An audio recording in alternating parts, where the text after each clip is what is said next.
Hey boys and girls, for writing this week we need to work on our capitalization and our punctuation.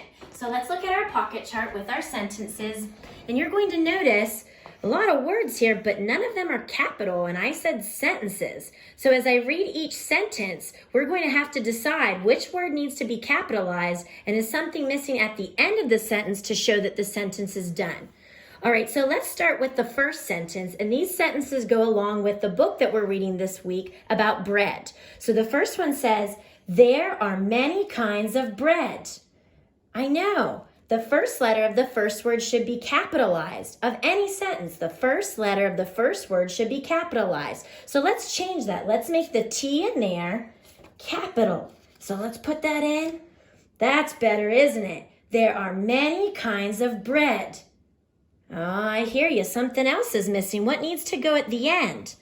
This is a telling sentence. I just told you something. I stated it. It's just a thought, okay? I'm not asking you anything. I'm not saying it with excitement or feeling. If I'm just telling you this and it's a thought, what goes at the end?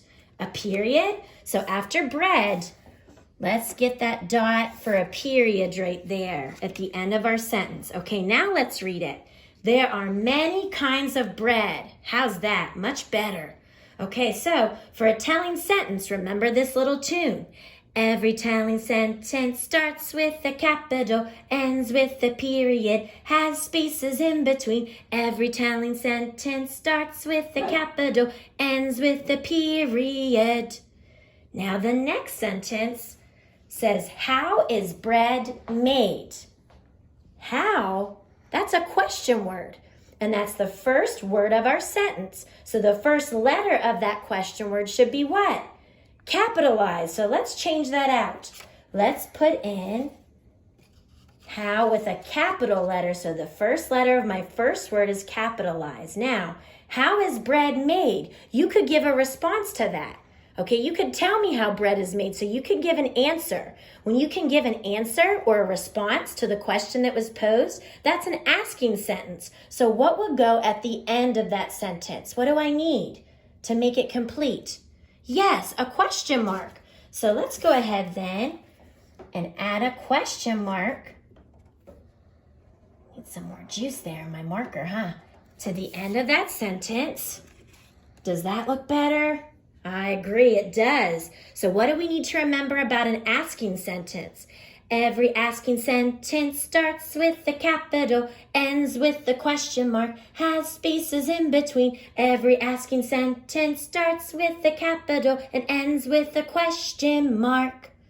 Okay, down to our final sentence. It says, it is better than cake. I spotted it right away too. We're missing that capital letter again. Look how it's a lowercase I. We need a capital I. So let's take out that card and replace it with the card with a capital I. Okay, is that better? Yes, now, all right, let's get our words situated. Let's read it. It is better than cake.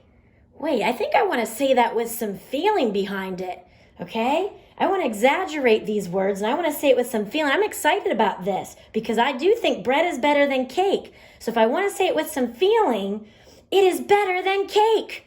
What am I going to need at the end of my sentence then? Ah, yes, an exclamation point with a line and a dot. A line and a dot. Okay. All right, now let's try it. It is better than cake. That sounded great, and it looks great too. Okay, let's go over the little tune for exclamatory sentences so we can remember what we did. Every exclamatory sentence starts with a capital, ends with an exclamation point, has spaces in between. Every exclamatory sentence starts with a capital, ends with an exclamation point, dot, dot. Okay, so look again. We've got the period for a telling sentence, a question mark for an asking sentence, and an exclamation point for an exclamatory sentence. You're going to be making sure the sentences in your assignment start with a capital letter, the first letter of the first word, and has an ending mark at the end. It's easy to make those writing marks. Think a dot for the period, I think of a piggy tail or the outside of my ear for the question mark, and a line and a dot for the exclamation point. I know you can do it. This will be great practice for you. All right, good luck on writing your sentences. See you next time.